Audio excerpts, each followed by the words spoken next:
جی بسم الله الرحمن الرحیم قدرمندو کتونکو د جی جی اس نیوز لاړخ نه غبران الله یو ذریعہ تاسو په درانه خدمت کې حاضر یم هیلمن یم چې روغ جوړ خوشاله او د صحت جامه مو پتن وي قدرمندو کتونکو د روزه مبارکه میاشت شروع ده او په روزه کې بیا دغه سي مرګري چې د غره غونډي او په مختلفو سیمو کې مختلف مرګري چې د مختلف دغه سي خيسته د چکر سپاټونو د زیول تخپل چکر چې دغه انجای کوي او د افطاری پروګرام هم کوي دغه سینن زمونږ مرګري هم را غونډ شوی دی او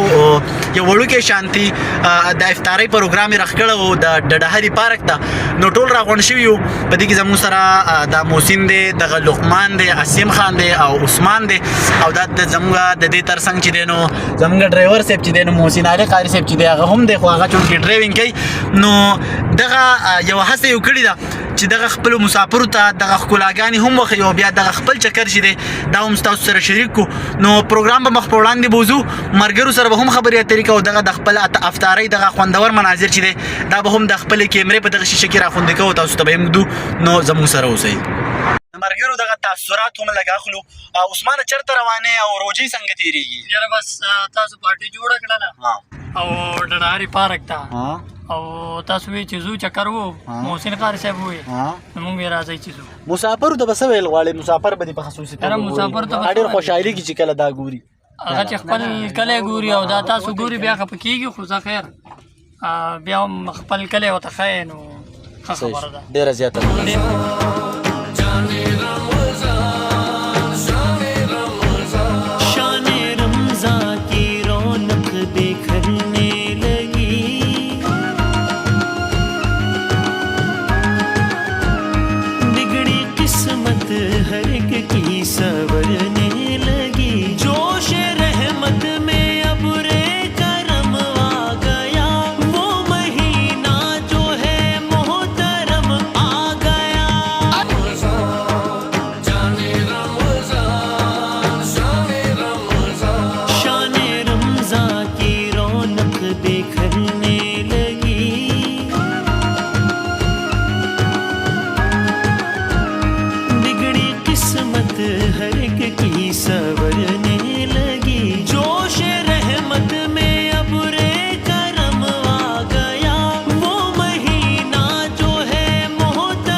سبو ویل غواړی مازیګر څنګه تیریږي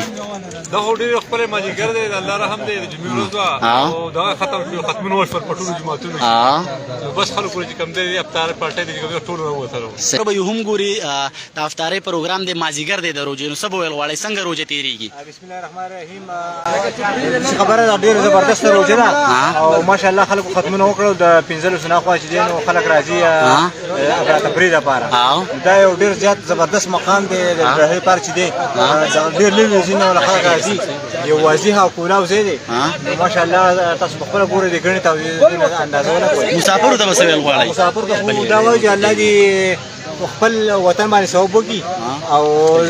ډېر ګرانه ده خو بس دا ده چې د مرګ داسې حالات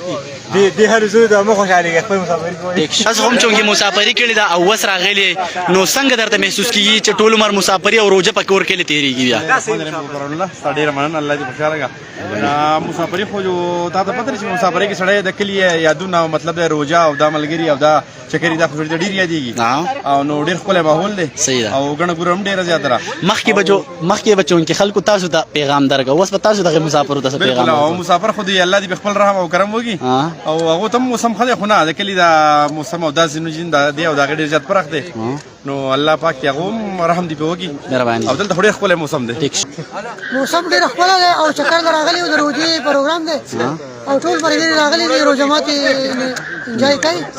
په کلي کور روژه څنګه ده په کلي کور روژه خو ډېره ښه ده خو چې سړي سره پیسې